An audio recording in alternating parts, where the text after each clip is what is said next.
Lil Yachty formed a group called the Concrete Boys back in 2023, which consists of Camo, DC2 Trill, Draft Day, Yachty himself, and the now former member, Karrahboo.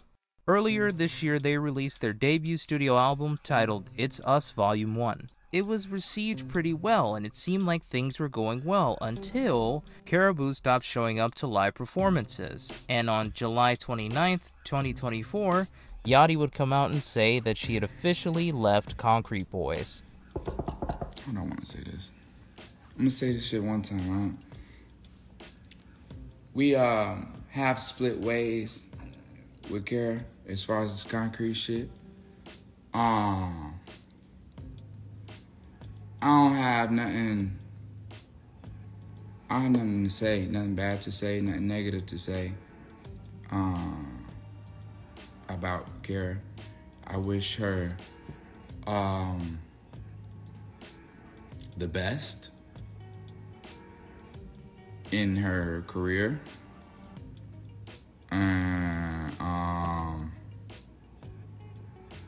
Yeah. That's that. You know? Yeah. That's pretty much it. I don't have anything. It would seem like that was that. That was it. Both sides split amicably, and both are not dealing with each other anymore.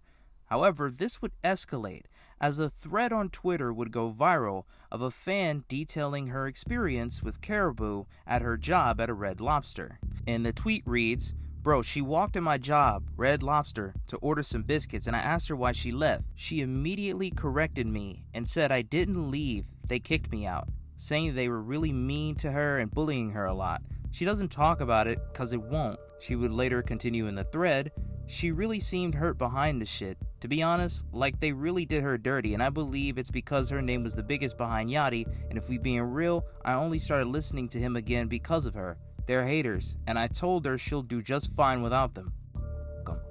And right underneath it is a photo of the fan with Karrahboo. Yachty was furious, and he wasted no time going on IG Live to air out his frustrations with Karrahboo. All I ever did was help Karrah. If you want to tell this shit, tell the whole story. Go ahead and tell people how you verbally abuse people. Alright? Don't get on here and make it seem like kicked you out. Like kicked you out cause bullying you. Bro, go ahead and tell people how you talk to people. How you tell my security guard, oh, you homeless, oh, you work for me, oh, you ain't got no, you're poor, and we above you, and how you talk to people like they nothing. You talk to people like they small, like they beneath you. Bro, hold on. Tell people how you verbally abuse people. How you told me you gonna spit on me when you see me. Tell people how you talk to people, bro. How you your brain is clinically imbalanced, bro. How you disrespect people. How you go around treating people in your everyday life. I've been letting you do this whole thing where you act like you like a princess and you sweet and you know like, oh, you just such a good girl. Bro, stop the front, bro. Internally, we have withheld your actions since the beginning of me giving you this career. What are we talking about, bro? What the fuck are we even talking about, bro? You don't even do nothing. What the fuck? Yo, bro, it's so crazy to me, bro, because I've given you a career, and time to time you just disrespect me. I wrote every verse you've done. I dressed you. I dressed all 5 of y'all, bro. I dressed 5 every time we stepped out the house. I put an outfit on everybody. I put 8-carat earrings in everybody's ear. I put 3 chains on all y'all neck. We bought a Cartier watch. I gave you that chrome Rolex. Bro, you the most, you was watching tables. You was waiting. What are we talking about? I changed your motherfucking life. And you on here lying, talking about some we bully you? That got me f***ed up, bro. You got me f***ed up, bro. You disrespectful, bro. You talk to people crazy. You tell people that they are nothing. You tell people you gonna spit on them. You tell people they poor, and you talk to my f***ing label crazy. You claim I was stealing money from you. Bro, Stealing money from you how? Stealing money from you how, bro? You ain't made no money, bro. See, this is the problem with you new artists. Y'all get popping online, and then you become more popular than your actual music, right?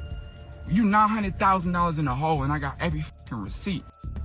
$900,000 concrete in a hole. I got every receipt, nigga, and I'ma post it. I dare you, try me. Try me, I'ma post it, nigga. And I'll post how much money your fucking streams are made. You got, bro, stop, don't go on the internet and act like I'm bullying you, bro. I've been nothing but loving and caring and paid your bills and gave you money and took you around the world. And nobody would even know who the Karrahboo was if it wasn't for me. What are we talking about, bro? What the are we talking? So everyone would say, who the is that girl? I slowed the beat down. I put 808 specifically on your verse. So when it got to your part and the beat dropped, everyone would be like, oh, the girl is the craziest one. I wrote that verse the night before we even went on the radar on my phone. Bro, I got the voice, I got the fucking reference. What the are we talking about? You ain't never wrote a song in your life. That's why ain't no music came out since you've been left. Cause you ain't got no music. Cause you can't rap. What are we talking about? And I wasn't gonna say nothing on my mother's life. I was gonna let you go live your life and go get a new writer and go get a stylist and go do you. I wasn't gonna speak on you, but you gonna go on the internet and say that I bully you? Kara, I've never bullied you. I let you live in my house for free. You lived in my house for free when you didn't have nowhere to live. I let you live in my house. I let you live in my house for free. I let you live in my house for motherfucking free. When you was disrespecting my home security and telling them that they beneath you and that they better shut the fuck up and watch this house because they work for you when they work for me. Same way you talk to people at the label, same way you talk to the touring person, the touring manager, which I have every receipt on how you talk to people in group messages. I don't give a fuck, bro. I deleted Instagram and Twitter off my phone, bro. I don't even know. I've been asleep for 17 hours, bro. I went to sleep at 2 a.m. I woke up at 7 p.m. Sick, throwing up. I'm throwing up right now. Swear to God, throwing up right now, bro. And you on here got me up, bro. You got me up, bro. A couple hours before my birthday, bro. You got me up, bro. I ain't never did nothing but be nice. I ain't never did nothing but be there. I ain't never did nothing but love you. Brought you around every rapper, any rapper, bro. Around everybody from Baby to Drake to, bro. I put you on. Stop doing. Come on, bro. I'm completely sober, bro. Y'all got me fucked up, bro. Come on, bro. We not gonna act like it, bro. Like I'm crazy, bro. You was my best friend, bro. Like, come on, bro. I made sure I gave you this career. What are we talking about? What are we talking about, bro? As a way to clap back at Yachty, she would take a screenshot of her Apple Music and circle the total listen count of Where Your Daddy and Running Late and caption it with, "Put it on your kid, I ain't write these songs, Miles. Stop the cap and leave me out your internet shenanigans. Stop bullying me, big dog. I never said nothing.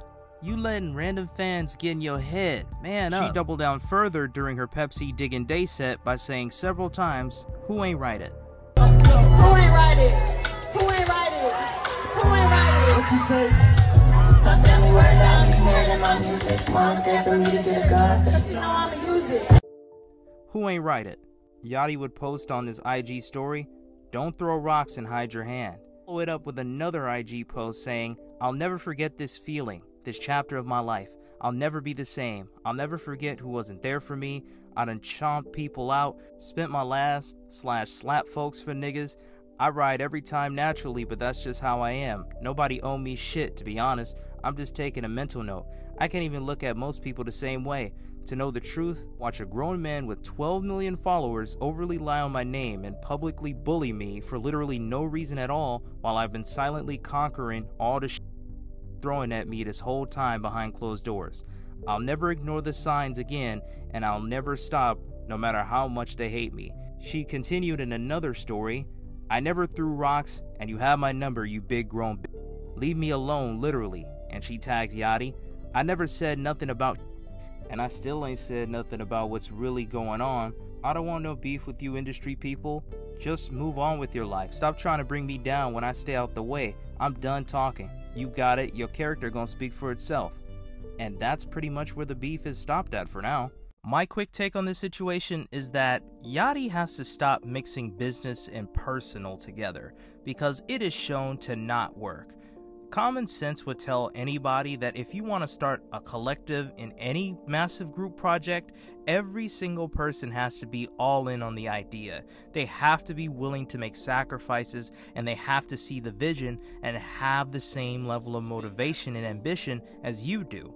Because if you don't, then everyone's gonna fall behind, and some people should just not be put on in the first place. A second thing is that he does have an ego, and to be honest, Yachty has always been one of the more polarizing figures in hip-hop for like the last 8 years. I remember when the 2016 XXL freshman class list and the freestyle came out, nearly everyone from that list that's relevant today developed their own specific following and fan base, and generally aren't hated on by the vast majority of hip-hop fans. Meanwhile, Yachty seemed like he was a magnet for heat. He was seen as the poster child for mumble rap. His colorful personality and the red dreads with beads were something that was seen as just weird, corny, and childish. However, he made his own wave with it. I think he turned that hate into some kind of motivation to get better at his own craft, as well as become one of the best ghostwriters in the entire industry. And it catapulted him into the industry, and now he's regularly hanging out with 21 Savage, Drake, Gucci Mane. He's able to do all of these different things, but because he achieved this level of success, it's gotten to his head. I thoroughly believe that the failure of the sailing team made him want to be more hands-on with his groups from then on, because he wanted to make sure that everybody's on the same page. Think about the way they dress, the way they rap, their names, think about all of that, versus the contrast of the sailing team. This isn't about music quality, but it's more so about how both groups are molded differently. And that IG live outburst, while yes, I can understand how he feels, it doesn't look good from the industry's point of view, because no rapper wants to deal with a guy who's willing to help them, but let's just say a disagreement happens, he's willing to put it on wax and make it known that he has an issue with them, and then tries to pull the rug out from beneath them in front of the public. Get Like Prince made an excellent video on the topic of why people don't like Lil Yachty, and the way he handled this situation could have been better, but I do understand his sentiment. When you try to bring everybody with you, you want everybody to come with you, and you want them all to be on the same page. But the problem is, that just isn't how it works sometimes. People live their lives at different speeds, with different motivations, with different focuses in their lives. As far as the case of Karrahboo, I do also say that the fact that she kinda tries to carry herself as though she is a superstar artist, even though Yachty wrote all of her songs, is bonkers to me. Hip-hop's gotten to the point to where we have entire teams writing songs instead of individuals writing songs, and this is where this kind of stuff comes to be a problem, because hip-hop is a very petty industry. You'll find way more people airing out dirty laundry in hip-hop than any other genre across music. Hip-hop has always had its ghostwriters and fake personalities that were written by other people, but now it's become super blatant to the point to where it's obvious where you can tell if someone is writing for someone or not. And I think that it's affecting the entire genre as a whole. But anyway, if you guys agree, disagree with my sentiments, or if you have your own, please feel free to share in the comments. Be sure to like, comment, and subscribe, and as always, stay snazzy, folks.